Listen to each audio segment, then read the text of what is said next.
은혜 받을 말씀은 고린도전서 5장 6절에서 8절 말씀입니다. 너희의 자랑하는 것이 옳지 아니하도다. 적은 누룩이 온 덩어리에 퍼지는 것을 알지 못하느냐. 너희는 누룩 없는 자인데 새 덩어리가 되기 위하여 묵은 누룩을 내어버리라. 우리의 유월절 양 곧 그리스도께서 희생이 되셨느니라. 이러므로 우리가 명절을 지키되 묵은 누룩도 말고 괴악하고 악독한 누룩도 말고 오직 순전함과 진실함에 누룩 없는 떡으로 하자. 아멘. 특송이 있습니다. 오늘은 마산 만민교회 김용호 형제가 특송으로 영광 돌립니다.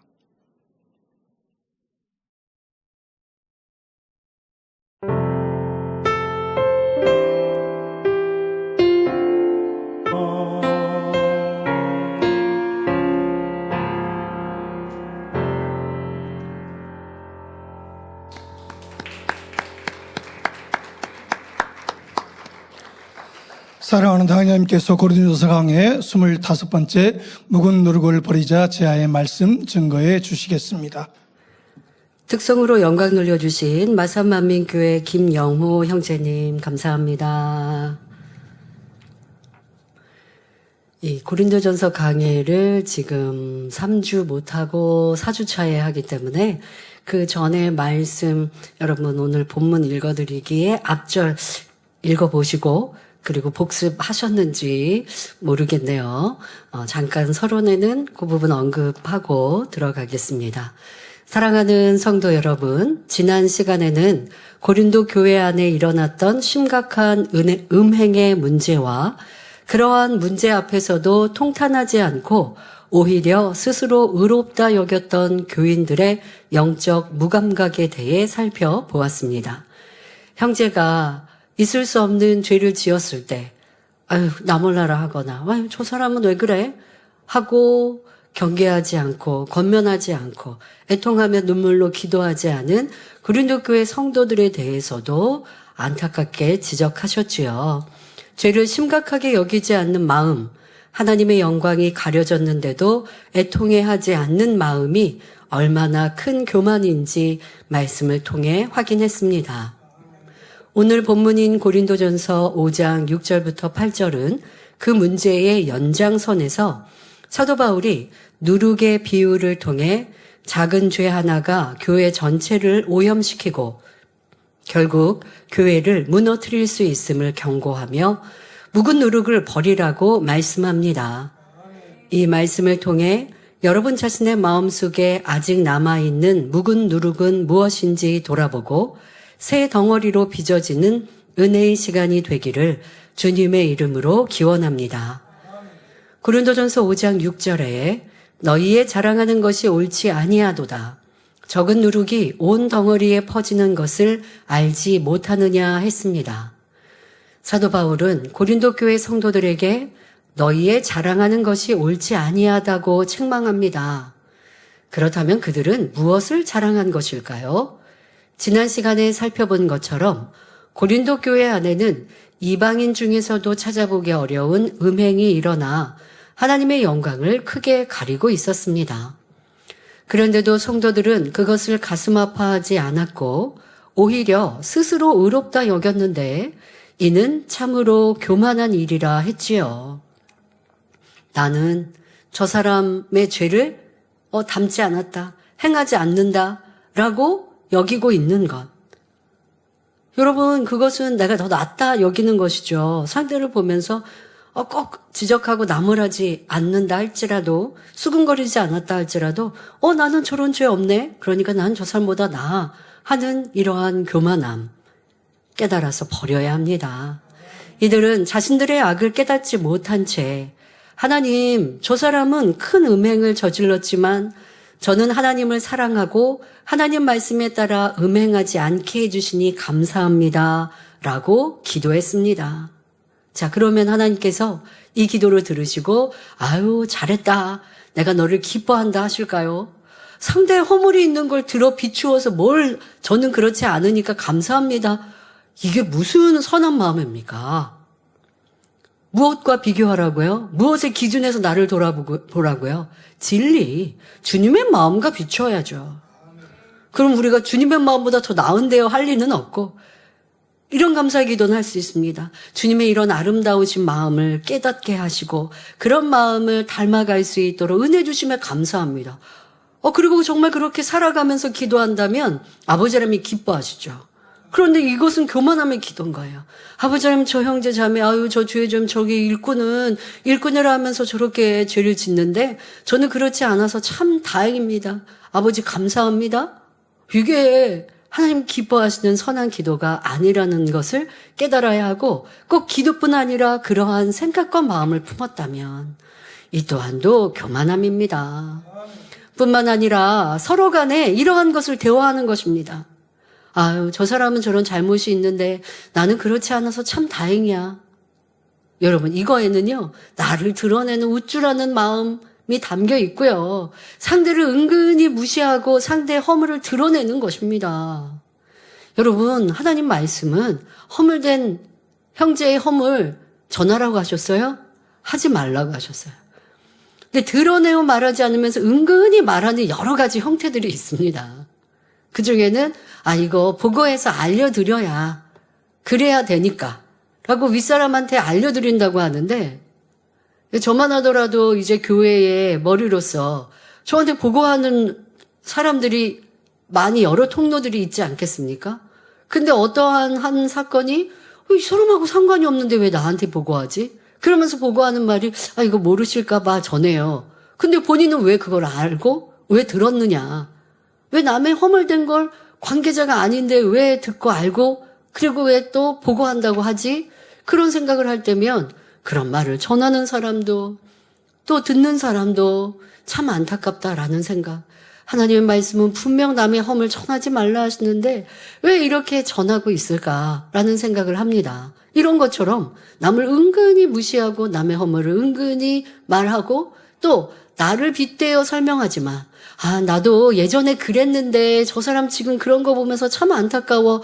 이런 식으로 저런 식으로 상대의 허물을 참 많이도 전하고자 하는 것을 보는데요. 사람과 비교하면서 나는 그보다 낫다 여기는 생각은 큰 교만입니다. 사도 바울이 이러한 자랑이 옳지 않다고 책망한 이유는 무엇일까요? 첫째, 지금 이 고린도 교회 성도는 죄를 지은 것을 책망받는 거 아닙니다. 큰 죄를 지은 믿음의 형제가 있는데 그것에 대하여 죄 짓지 않은 성도가 품었던 마음, 사랑으로 권면하지 않고 죄에 대해서 경계하지 않고 있는 것도 잘못이요. 또 저 사람은 저런 죄가 있는데 저는 그런 죄 짓지 않아서 참 감사합니다, 다행입니다 했던 것도 잘못이요. 또 저 사람은 저런 죄가 있고 나는 그런 죄 안 지었어. 당신은 어때? 나도 그런 죄 안 지었어. 나도 그런 죄는 너무 악하다고 생각해. 이렇게 대화하고 있는 것도 잘못이라고.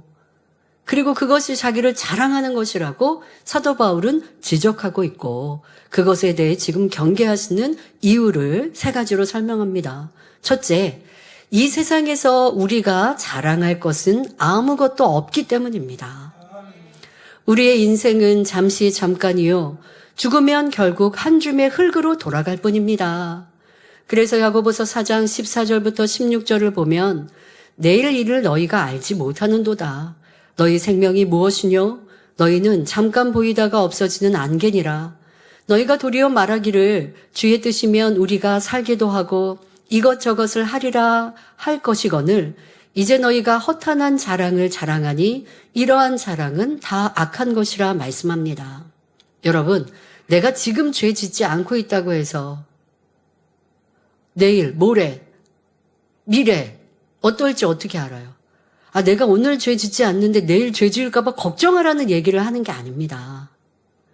여러분들이 지금 내가 그 죄를 짓지 않았다고 자랑하지 않을 이유는, 자랑할 필요가 없음은, 또 자랑해서는 안 되는 이유는, 여러분들이 그 죄에 대해서 내가 완전히 죄의 뿌리까지 벗어버려서 죄 없다 여김 받을 수 있는가라는 것도 스스로 확증할 수 없어요. 또 중요한 것은 무엇이냐? 지금 내가 그 죄는 없어도, 그 죄는 짓지 않아도 다른 죄가 내 안에 있다고는 왜 생각 못 하십니까? 내 형제의 어떤 큰 죄를 보고 아유 저 사람은 왜 사심 욕심으로 저렇게 뭐 사업이나 일을 하고 아니면 남한테 돈을 빌려서 자기도 어렵고 저 상대도 어렵게 만들었을까라고 내가 말합니다. 그러면 나는 그런 사심 욕심 나는 살아오면서 그런 물질의 문제 없으니까 참 감사하다 여기십니까?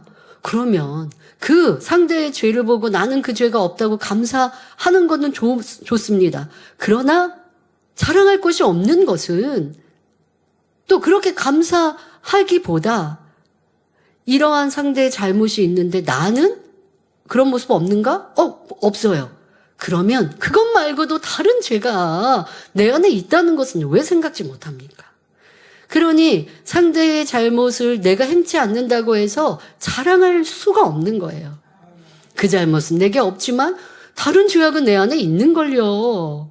저 사람의 간음은 내 안에 없지만 내 안에는 변화가 안 되고 내가 의로움으로 우쭐하고 있는데요.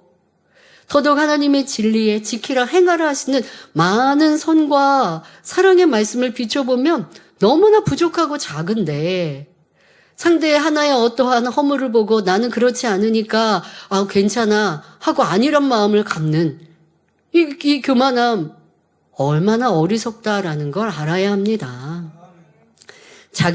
더구나 누군가를 정죄하면서 자기의 의를 자랑하는 것은 교만이며 허탄한 자랑임을 알아야 합니다. 바로 예수님 당시의 바리새인들이 그러했습니다. 누가복음 18장 10절부터 12절을 보면 한 바리새인은 하나님이여 나는 다른 사람들 곧 토색, 불의, 간음을 하는 자들과 같지 아니하고 이 세리와도 같지 아니함을 감사하나이다.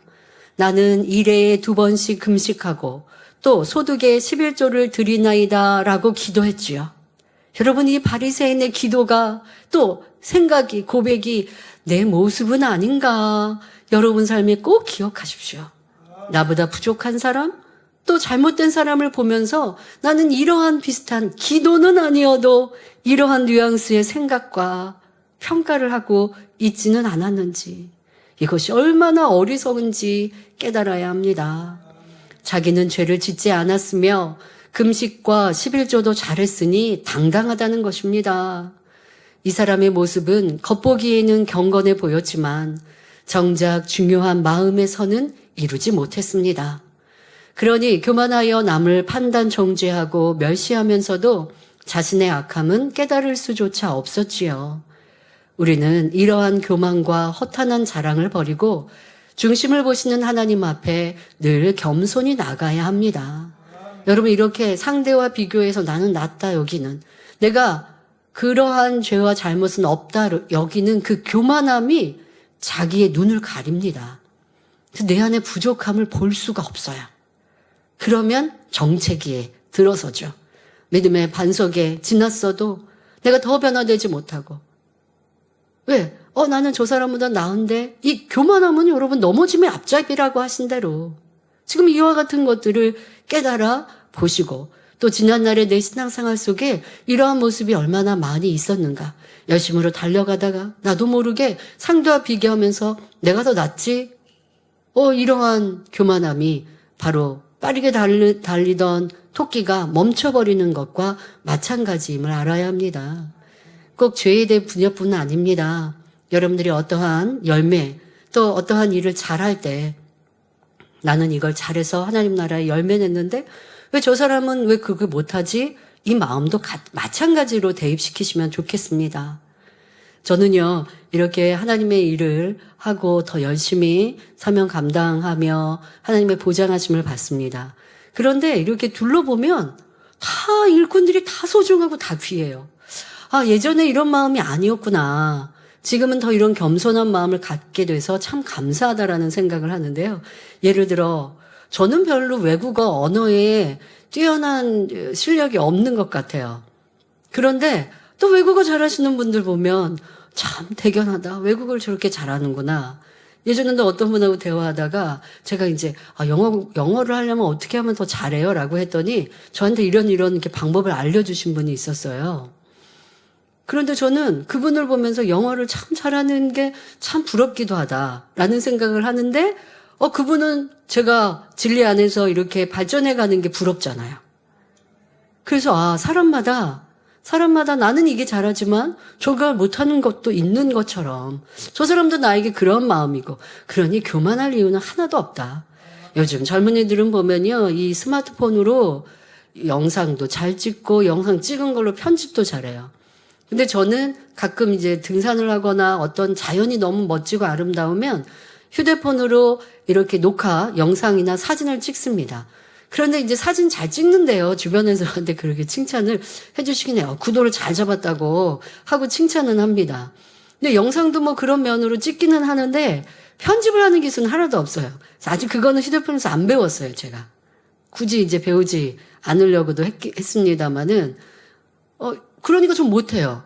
못하니까 우리 젊은이들이 영상을 잘 찍고 뚝딱뚝딱 하면 편집도 해서 영상 만들어 보면 기특도 하고 참 잘한다, 이렇게 생각되거든요. 또 요즘 젊은이들 보면 이게 아이디어도 되게 새롭고 해요. 그러니까 아무리 저도 교회 안에서 이렇게 오랫동안 사역을 하고 또 많은 일들을, 업무의 일들도 성과들도 많이 냈습니다만은, 그러나 또 그들 보면 다 소중하고 다 귀해요.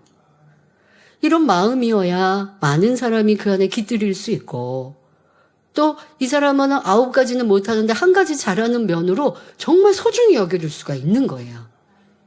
그런데 우리 주변에는 잘하는 것보다 못하는 것을 먼저 보고 지적하는 경우가 있잖아요. 열심히 합니다. 수고합니다. 이제 열심히 하려고 노력합니다. 그 노력하는 것도 참 기특하고 사랑스럽고 예쁜데 왜 그런 면을 안 보고, 왜 그중에서 왜 못하는 거 이걸 찾아낼까? 나는 이게 좋은 거 잘하는 것만 잘 보이는데 왜 저 사람은 왜 이렇게 못하는 거, 부족한 것만 어떻게도 그렇게도 찾아내서 서로 말하면서 불편케 할까? 이런 생각을 하면서 안타까운 마음을 갖는데요. 이것이 바로 자기 자랑이고 교만함입니다. 여러분, 우리는 주 앞에서 자랑할 것이 아무것도 없다는 것. 내가 열심히 하는 것, 변화된 것도 그것도 자랑할 것이 없습니다. 왜요? 2번째, 지금 사도 바울이 이에 대해 말합니다. 고린도 교회 교인들의 자랑이 옳지 않다고 책망하고 있는 2번째 이유는, 우리가 죄를 이기고 하나님 말씀 안에 살아간다 해도 이는 우리의 힘이 아니라 전적으로 하나님의 은혜이기 때문입니다. 충성해서 열매 내는 것도 하나님의 은혜니까 나는 하는데 너는 왜 못해? 이럴 수 없더라는 것입니다. 주님께서 보혈을 흘려주심으로 우리의 죄를 대속해 주셨기 때문에 우리가 믿음으로 성령을 받았고, 하나님의 은혜와 성령의 능력 안에서 세상을 이기고 말씀 안에 살아갈 수 있게 되었습니다. 이는 나의 공로, 우리의 공로가 아니요 하나님께서 주시는 능력으로 된 것이니 자기 자랑이 될 수 없음을 알아야 합니다. 그런데 고린도 교회 교인들은 교회 안에 음행한 자가 생겼음에도 마음 아파하지 않았고 그를 단호히 물리치지도 않았습니다. 그러고도 오히려 자신들은 거룩한 채 하며 자랑했지요. 바울은 이렇게 하나님의 영광이 크게 가려지고 있는데도 죄를 경계하지 않은 채 마치 스스로의 힘으로 말씀 안에 살아가고 있는 것처럼 자랑하는 그들의 모순을 지적하며 책망한 것입니다. 앞서가는 일꾼들, 열심내는 일꾼들, 혹여 그렇지 못한 일을 보며 답답하고 불편하십니까? 이렇게 하면 좋은데 이렇게 해야 되지 않는가? 당연히 해야 돼. 예를 들면 주의 종이요 레이족이면 자기를 개발하고 자기를 복종시켜서 더 발전되어져 가야 되는데, 게으르고 나태해서 그냥 내가 몇 년 전이나 지금이나 똑같은 모습이다, 변화도 더디고 일에 능률도 없다 하면 사실 이것은 책망 들을 일이죠. 하지만 그와 같은 모습을 본다 할지라도 안타까운 마음으로 권면해야 되는데, 아니 나는 이렇게 변화됐는데 왜 당신은 변화 안 돼요? 라고 하는 가르치는 자세도 나의 공로가 된 것이니 하나님께 온전히 영광이 될 수 없는 것이요 상다가 들을 때에도 은혜와 덕이 되지 않습니다. 내가 하고 있어도 그것조차도 아버지의 은혜임을 알아야 할 것입니다. 사도 바울이 고린도 교회 교인들의 자랑이 옳지 않다고 책망한 세 번째 이유는 적은 누룩이 온 덩어리에 퍼지기 때문입니다.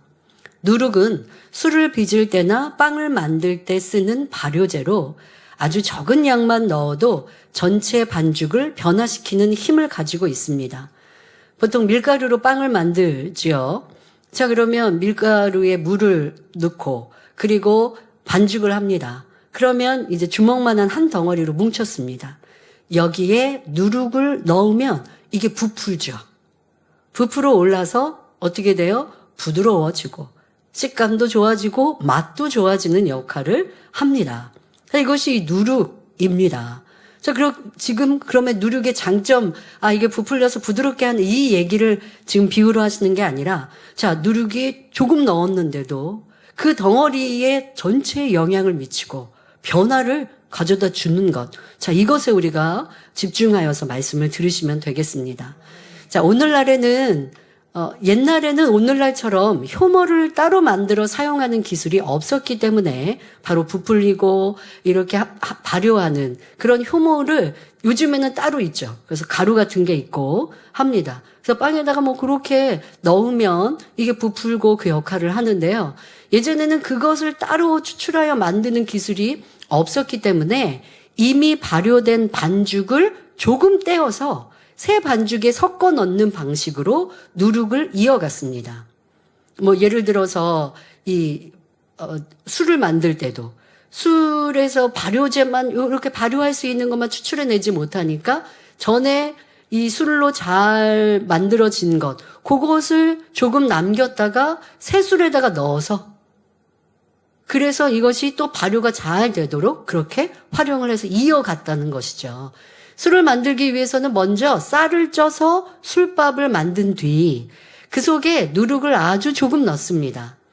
그러면 지금 저 가루는 누룩입니다. 그러면 시간이 지나면서 발효가 시작되고 결국 술밥 전체가 변화되어 술이 되지요. 이제 보글보글 아까 보셨잖아요. 저기 분명히 쌀가루 한 덩어리였는데 지금 이게 이젠 액체가 됐어요. 그러면서 이제 술로 바뀌는 거죠.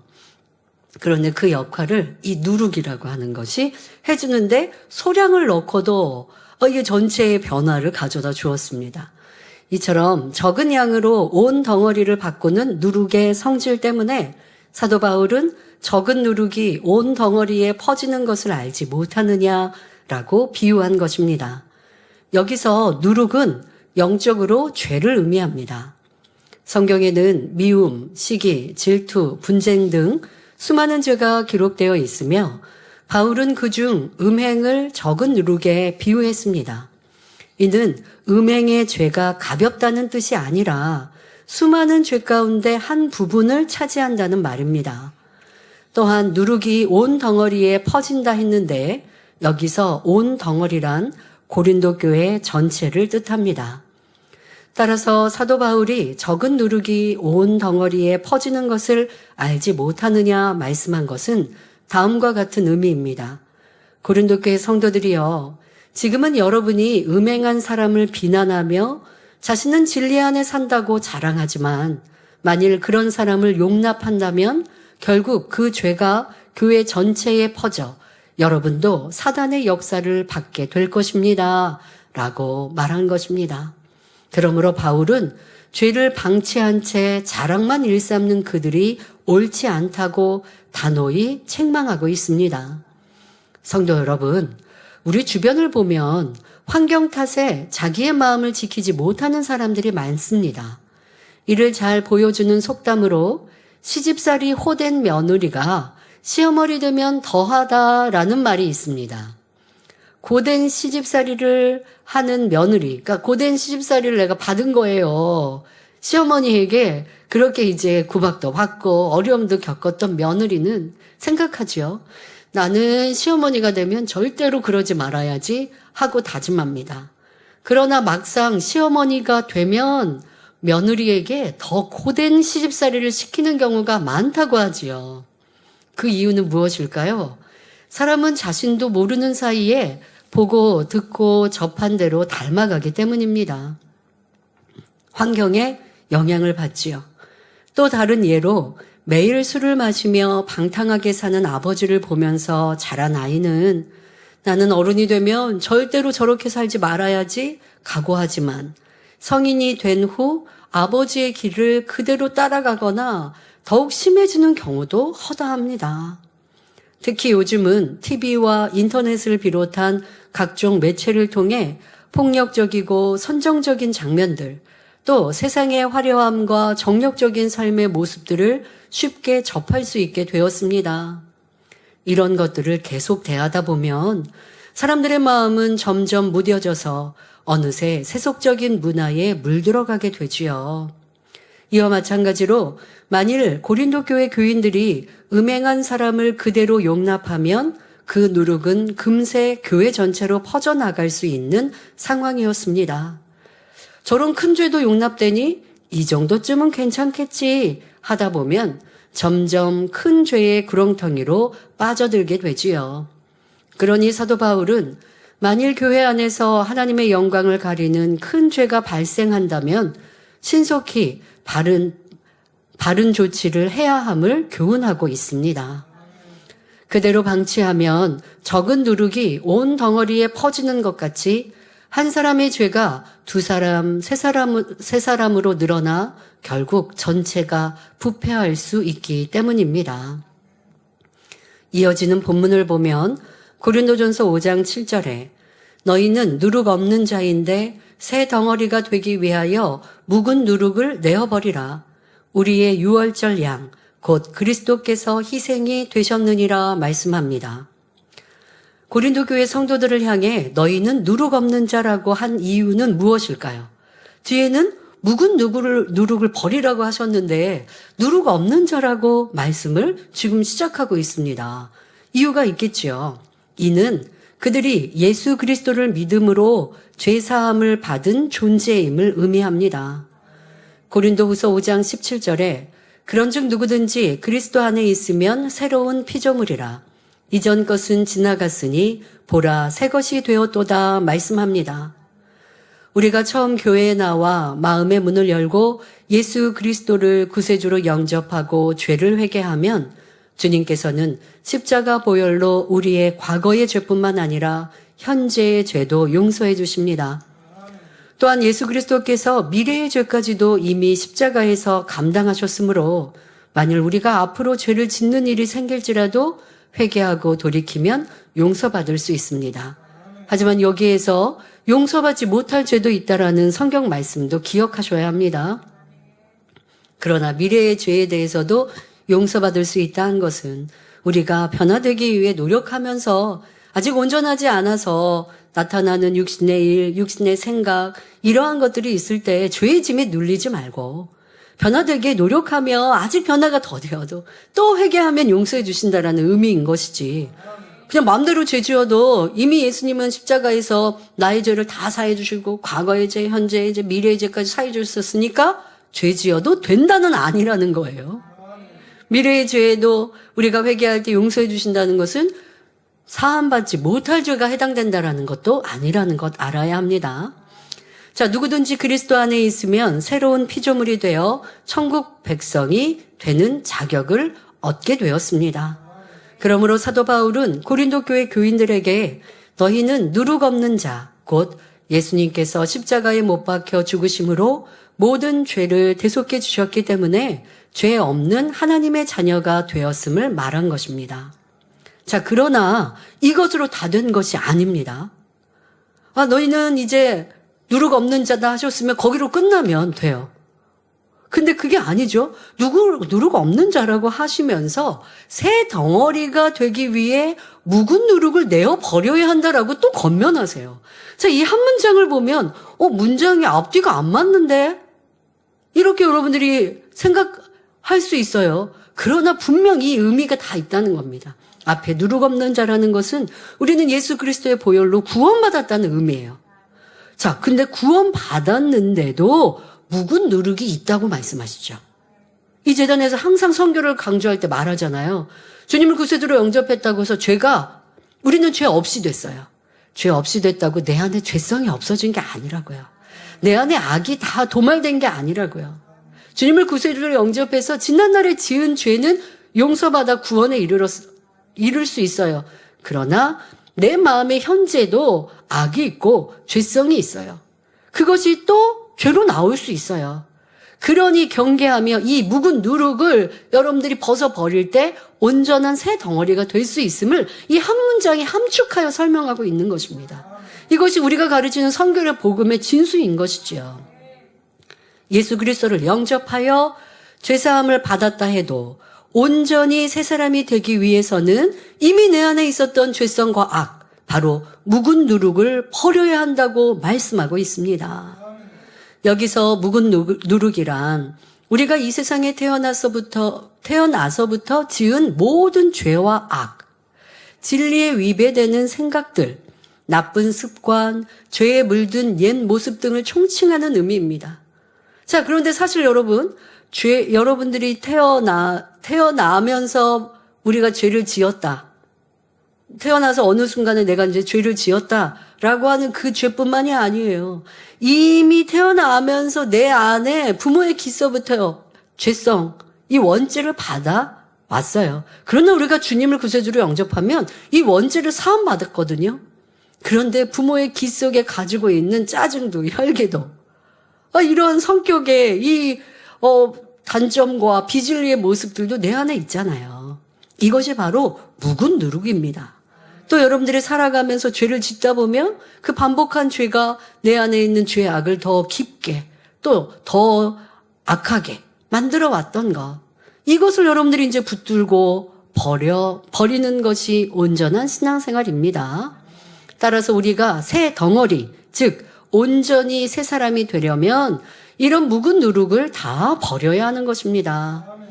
이는 에베소서 4장 22절부터 24절에 너희는 유혹의 욕심을 따라 썩어져가는 구습을 쫓는 옛사람을 벗어버리고 오직 심령으로 새롭게 되어 하나님을 따라 의와 진리의 거룩함으로 지으심을 받은 새 사람을 입으라 하신 말씀과도 일맥상통하는 것입니다. 사도 바울은 이 말씀에 이어서 우리의 유월절 양, 곧 그리스도께서 희생이 되셨느니라 말씀합니다. 이는 우리가 새 덩어리가 되기 위하여 왜 반드시 묵은 누룩을 내어 버려야 하는지 그 근본 이유를 설명하는 말씀입니다.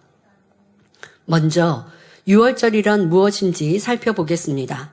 유월이라는 말은 한자 지나갈 유, 넘을 월, 영어로는 패스오버, 지나가다, 넘어가다라는 뜻이며 출애굽 당시 애굽 전역에 임한 장자의 재앙과 관련된 용어입니다.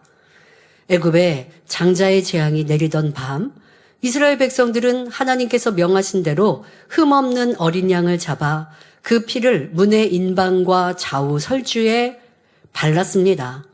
이렇게 순종하여 피를 바른 집은 죽음의 사자가 넘어 지나감으로 재앙이 임하지 않았습니다. 따라서 유월절은 하나님께서 이스라엘 백성에게 장자의 재앙을 피할 길을 주시고 구원의 은혜를 베푸신 사건을 기념하는 절기입니다. 그날 밤 이스라엘 백성은 하나님의 말씀에 순종하여 양의 고기와 함께 쓴 나물과 무교병을 급히 먹었습니다. 여기서 무교병이란 바로 누룩을 넣지 않은 빵을 의미합니다. 출애굽 당시 상황은 매우 급박하여 반죽을 발효시킬 시간이 없었기 때문에 이스라엘 백성은 누룩을 넣지 않은 빵을 먹을 수밖에 없었습니다. 하나님께서는 이 날을 기념하여 이후 대대로 유월절을 지키게 하시며 어린 양의 고기와 함께 무교병과 쓴 나물을 먹도록 명하셨지요. 앞서 말씀드린 대로 누룩은 영적으로 죄악을 상징합니다. 그러니 누룩을 넣지 않은 무교병을 먹으라는 말씀에는 생명을 구원받기 위하여 죄악을 제하여 버리라는 영적인 뜻이 담겨 있습니다. 그러니 신구약이 짝을 이루고 있지요. 구약에서 무교병의 의미와 지금 신약에서 너희 누룩을 제하라 하시는 말씀이 다 연결되어져 있습니다. 오늘날에도 이스라엘 백성들은 매년 아비벌, 양력 3월에서 4월경 14일 저녁에 유월절을 지키며 이날에는 양고기와 함께 누룩 없는 빵을 먹습니다. 이는 애굽의 종살이에서 자신들을 구원해 주신 하나님의 은혜를 기억하며 언약 백성으로서의 정체성을 다시 확인하는 신앙적 행위입니다. 이스라엘 백성이 유월절에 먹는 어린 양은 영적으로 예수 그리스도를 예표하며 그 피는 장차 십자가에서 흘리실 주님의 보혈을 상징합니다. 또한 어린 양의 피를 문 임방과 좌우 설주에 바르라고 명하신 것은 오직 예수 그리스도의 피로 말미암아 구원이 이루어짐을 나타냅니다. 그리고 이 피를 사람이 밟고 다니는 문지방에는 발게 바닥 넘어가는, 문을 넘어가는 그 문지방에는 바르지 않은데도 의미가 있습니다. 생명을 살리는 거룩한 피를 발로 밟아서는 안 되기 때문이지요. 이는 곧 우리의 죄를 대속해 주시는 예수 그리스도의 보혈을 거룩히 여겨야 함을 상징합니다. 그러므로 본문에서 사도 바울이 말한 유월절 어린 양 예수 그리스도란 바로 예수 그리스도께서 우리를 구원하시기 위해 유월절의 어린 양처럼 친히 희생의 제물이 되셨음을 뜻합니다. 이러한 영적 의미가 있기에 세례 요한은 예수님을 본 순간 성령의 감동 가운데 요한복음 1장 29절에 보라 세상 죄를 지고 가는 하나님의 어린 양이로다 라고 고백한 것이지요. 이처럼 예수 그리스도께서 우리 죄를 대속하기 위해 희생 제물이 되어 십자가에 못 박혀 주셨는데도 사람이 여전히 죄악 속에 살아가면 구원받지 못합니다. 바로 이러한 맥락에서 사도 바울은 교회 안의 음행은 결코 용납할 수 없는 죄임을 지적하며 교회가 그러한 죄를 즉시 제거해야 함을 강하게 권면한 것입니다. 여러분 이런 말씀은 또 이제 뒤에도 설명합니다만은 성찬식마다 여러분들에게 당부하는 말씀입니다. 많은 교회들, 크리스찬 또 천주교에서도 말합니다. 예수 그리스도의 보혈로 우리는 구원받았다고. 그래서 앞서 말씀드린 대로 과거의 죄, 현재의 죄, 미래의 죄까지 용서받았다고 말합니다. 그러나 이것을 오해하면 안 된다는 것입니다. 내가 여전히 죄악 가운데 거하면서 주님의 보혈의 피를 짓밟으면서 내가 그것을 존귀히 여기지 않고 무시하면서 주님의 보혈로 죄사함 받았어요 말하는 것은 거짓이에요. 죄사함 못 받아요. 죄사함 받았다가도 다시 죄를 지으면 나는 죄인인 거예요. 그러면서 주님 사랑한다 한다고 주님이 그래 내가 너 사랑하니까 죄 용서해 줄게 하실 수 없어요. 죄 용서 받았고 예수님께서 나 때문에 그 모진 고난 고초를 당하셨음을 진정 마음으로 믿으며 내 죄 때문에 그 고난 당하신 주님 이제는 다시 슬퍼하지 않으시도록 죄에서 떠나고자 힘써 노력하고 경계하는 것, 성결을 향해 달려가는 것, 이것이 진정 주님의 사랑을 알고 그 보혈의 가치를 믿는 사람입니다. 이것을 꼭 명심해야 하겠습니다. 그러면서 이어서 고린도전서 5장 8절에 이러므로 우리가 명절을 지키되 묵은 누룩도 말고 괴악하고 악독한 누룩도 말고 오직 순전함과 진실함에 누룩 없는 떡으로 하자 말씀합니다. 여기서 명절은 하나님 안에서의 명절, 즉 이스라엘 백성이 지키는 절기를 말합니다. 구약 시대에는 유월절, 맥주절, 수장절 등의 절기가 있었고 신약 시대에 와서는 그런 구약의 의미를 받아서 부활절, 맥주감사절, 추수감사절 등의 절기로 지키고 있습니다. 유월절의 영적인 의미를 계승한 것이 바로 오늘날의 부활절입니다. 구약의 유월절이 애굽의 종살이에서 해방된 사건을 기념한 절기라면 신약의 부활절은 죄와 사망의 권세에서 우리를 해방하신 사건, 곧 예수님께서 십자가에서 죽으셨다가 사망의 권세를 깨뜨리고 다시 살아나심을 기념하는 절기입니다. 만일 예수님께서 십자가에서 피 흘려 죽으시고 부활하지 않으셨다면 우리는 여전히 죄의 종으로 살다가 결국 지옥 형벌을 면할 수 없었을 것입니다. 그러나 예수님의 십자가 희생으로 우리의 모든 죄를 사함받았고 예수님의 부활로 인해 우리는 영원한 사망에서 구원받는 길이 열렸습니다. 그러므로 예수님께서는 유월절 어린 양, 곧 우리의 구원을 위해 자신을 내어주신 희생 제물이 되시는 것입니다. 성도 여러분, 마태복음 12장 8절에 인자는 안식일의 주인이니라 말씀하십니다. 우리를 구원하신 예수 그리스도가 안식일의 주인이시므로 본문의 명절은 부활절뿐만 아니라 오늘날 우리가 매주 지키는 안식일, 곧 주일을 가리킵니다. 그러니 우리는 이러한 명절을 어떤 중심으로 지켜야 할까요? 여러분, 주일을 손꼽아 기다리십니까? 저도 어릴 적에는요, 매일매일 주일이었으면 좋겠다, 이렇게 고백하고 생활했습니다. 주일이면 이제 교회 가고, 또 교회 주일학교 활동과 말씀을 듣는 시간이 너무 행복했으니까요. 그런데 이제는 성장하고 진리의 말씀을 듣고 알면서 내가 꼭 주일만으로 국한될 필요가 없는 거예요. 여러분들의 삶의 전체가 그렇게 거룩하게 살아가면 복인 것이고.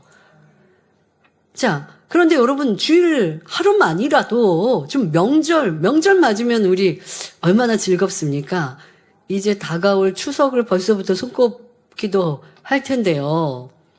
명절하면 우리는 되게 기다리고요. 즐겁고 행복합니다. 사랑하는 가족을 만나는 시간, 또 만난 음식을 먹으면서 서로 친교하는 시간, 또 즐겁고 행복한 시간을 보내니 명절을 기다리는데, 그런데 오늘 본문의 명절은 우리 드리는 주일을 명절이라도 의미합니다.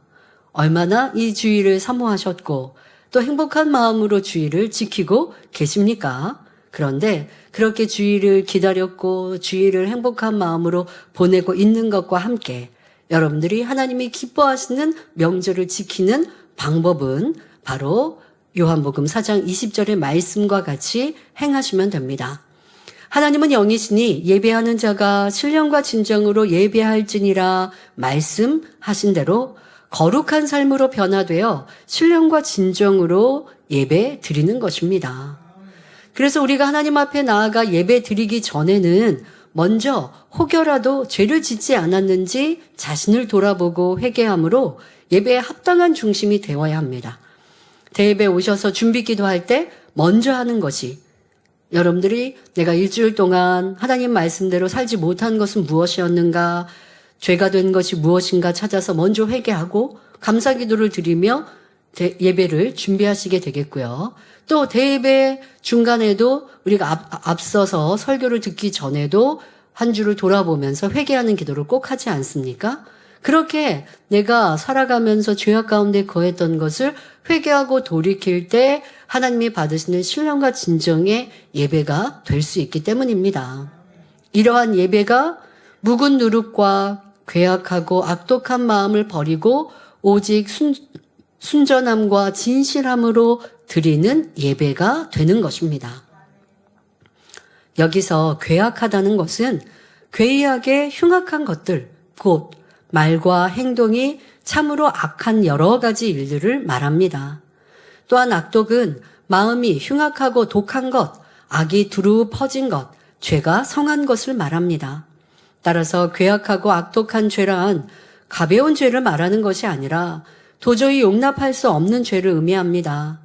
예를 들어 자기도 모르게 나오는 거짓말이나 가벼운 시기 질투와 같은 죄들은 우리가 기도하면서 노력하면 점점 버려나갈 수 있습니다. 그러나 앞서 언급한 음행과 같은 괴악하고 악독한 죄들은 현저한 육체의 일에 속하므로 철저한 통해자복과 함께 중심으로 죄에서 돌이키고 회개에 합당한 열매를 맺어야 합니다. 그렇게 하면서 주일 예배를 드려야 하나님이 받으시는 진정한 예배가 된다는 거예요. 그런데 그렇지 않고 여전히 내가 주중에 악독한 죄악 가운데 거하고 주일날은 그냥 입으로만 용서해 주세요, 안 그럴 수 있도록 힘주세요 하고 신령한 진정으로 예배 드렸다고 하면 하나님이 받으실까요? 받지 않으시는 거예요. 그것은 너무나 악독하고 괴악한 묵은 누룩으로 와 앉아 있기 때문에 하나님 주님은 받지 않으시는 것입니다. 갈라디아서 5장 19절부터 21절에 육체의 일은 현저하니 곧 음행과 더러운 것과 호색과 우상숭배와 술수와 원수를 맺는 것과 분쟁과 시기와 분냄과 당 짓는 것과 불리함과 이단과 투기와 술취함과 방탕함과 또 그와 같은 것들이라.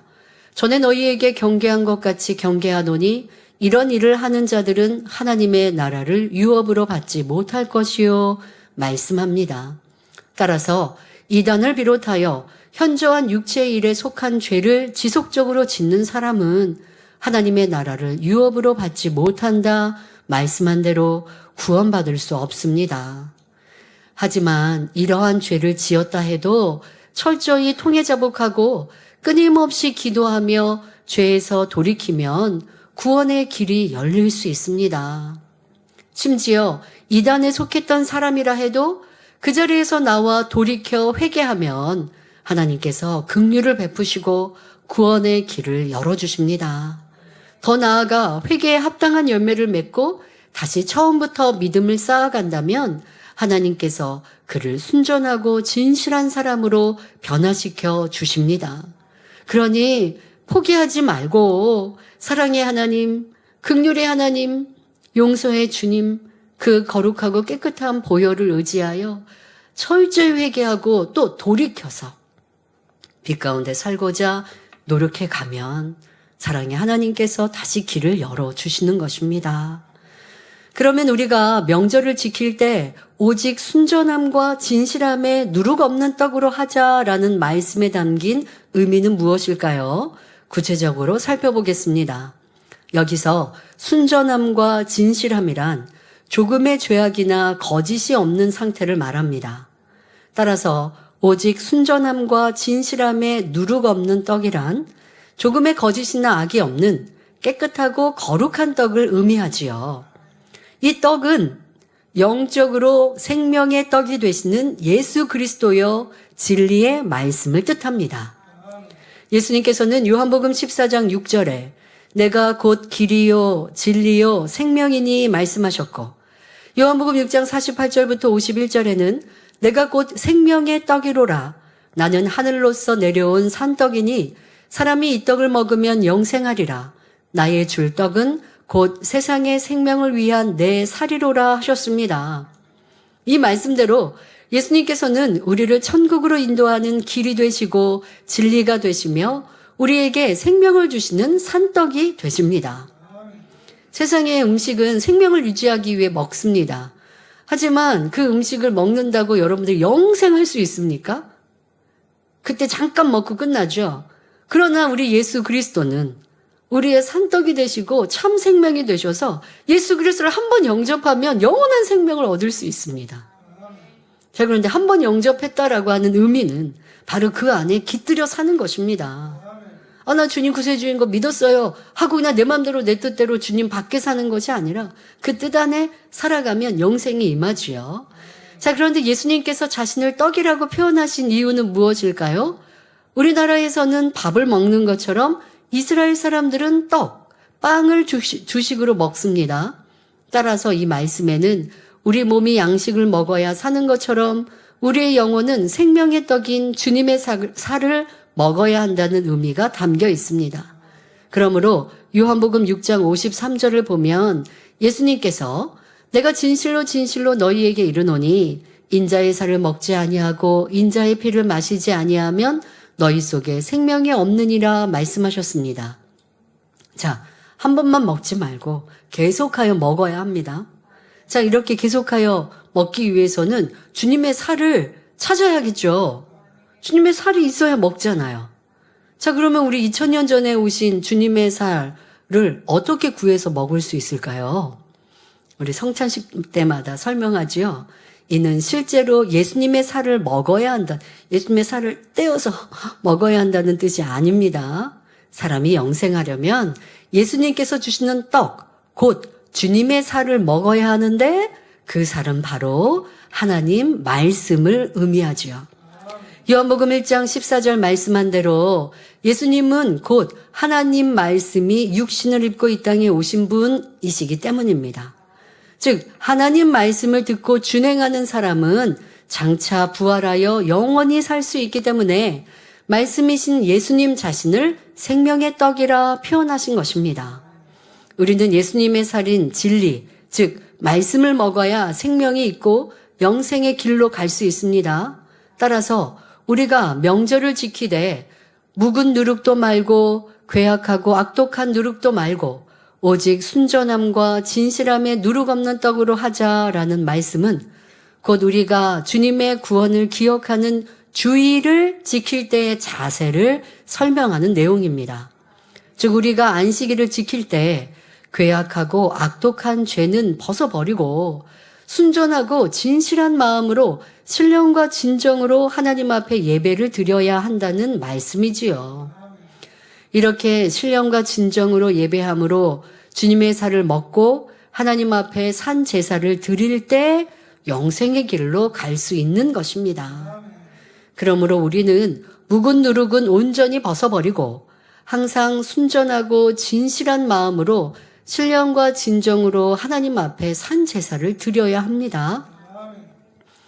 여러분들 그러니 주일날 교회 나오는 것의 의미는 바로 주님의 살을 먹고 바로 하나님의 말씀을 듣고 그리고 여러분들이 주중에 주님의 피를 또 마셔야 해요. 이 들은 말씀들을 내가 잘 소화해서 지켜 행하는 이러한 행함을 하기 위해 주일 나와서 예배를 드리는 거예요. 교회 와서 친교하고 교회에 와서 나오는 행위만이 아니라 말씀을 신령과 진정으로 듣고 그 말씀으로 깨달아서 그것을 여러분 삶에 지켜 행하는 그러니 우리는 이 주일이 우리의 삶에 월요일도 수요일도 금요일도 주중에도 이렇게 살 수 있는 거예요. 그런 말씀을 기억하고 그것을 붙들어 내 안에 있는 묵은 누룩을 제해버리고 또 제하기 위해서는 기도만으로 안 되죠. 삶에서 힘써 노력하고 그렇게 했더니 주일날은 내 안에 묵은 누룩이 많이 없어졌어요. 그럴 때 위로부터 주신 은혜와 감동은 더 크지요. 그리고 또 한 주간을 승리하고 자 그러고자 우리는 이 명절 주일을 안식일을 지키고 있는 것입니다. 나는 그러했는가 아니면 어쩔 수 없어서 가족교회에 그냥 교회에 나오고 있는 모습인가 라는 것도 살펴보면 좋겠습니다. 결론을 말씀드립니다. 사랑하는 성도 여러분, 예수 그리스도를 구세주로 영접한 사람은 더 이상 옛사람의 습관과 죄의 누룩을 품고 살아갈 수 없습니다. 우리는 이미 그리스도 안에서 새로운 피조물이 되었으니 그 은혜 가운데 묵은 누룩을 버리고 날마다 새로워져야 합니다. 하나님께서는 우리가 말로만 거룩함을 고백하는 삶이 아니라 우리의 모든 삶이 누룩 없는 순전하고 진실한 예배의 삶으로 드려지기를 원하십니다.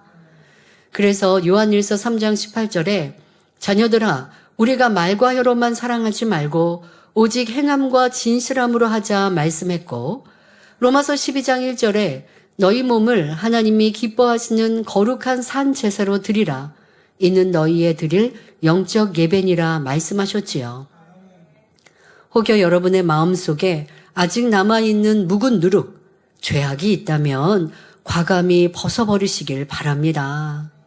아니 내가 구원만 받으면 되죠? 하면 안 되고 우리의 신앙생활의 이유? 바로 내 안에 있는 묵은 누룩을 제하고 이제는 주님으로 인해 새 덩어리가 온전히 되어지기 위해 여러분들이 매일매일 수고하고 노력하는 거예요. 주일날 말씀을 들은 것을 주중에는 내가 그것을 붙들고 궁구하며 기도하고 죄를 버리고 묵은 누룩을 버리고 이제 주님 닮은 참자녀가 되기 위해 기도하고 수고하고 노력하고 그러면서도 내 삶을 열심히 살아가고 자 그것이 여러분의 삶의 형태가 되시기를 바랍니다. 그러할 때 주님은 능력 주시고 변화시켜 주시지요. 그래서 주님께서 기뻐하시는 새 덩어리, 새로운 피조물이 될 수 있습니다. 그러면 여러분의 모든 삶이 하나님 앞에 오직 순전함과 거룩함으로 드리는 거룩한 산제사가 될 수 있고 그런 이들에게는 넘치는 축복을 주실 수 있는 것입니다. 이 시간 말씀을 들은 모든 성도님들이 이렇게 주 안에서 거룩한 산제사가 될 수 있기를 예수 그리스도의 이름으로 축원합니다. 말씀 상고하시면서 함께 기도하겠습니다. 좋으신 아버지 하나님, 이제 우리가 말씀을 듣고 지켜 행한다 하면서 행하지 못하는 사람을 보고 나는 저보다 낫구나 하며 스스로 칭찬하는 자, 자랑하는 자가 되지 않게 하옵소서. 또한 나는 잘한 것이 있을 때 저 사람은 왜 그렇게 못할까? 나는 저 사람보다 낫거나 하는 우쭐한 마음, 이 교만함을 철저히 벗어버리고 겸비하고 겸손한 모습과 마음으로 아버지 원하시는 아름다운 마음만을 이룰 수 있도록 축복하여 주옵소서. 그리고 우리 안에 묵은 누룩을 제버리며 이제는 주님으로 인해 새 덩어리가 온전히 되어짐으로 누룩 없는 자가 되게 하여 주옵소서. 감사드리며 우리 주 예수 그리스도 이름으로 기도하옵나이다. 아멘.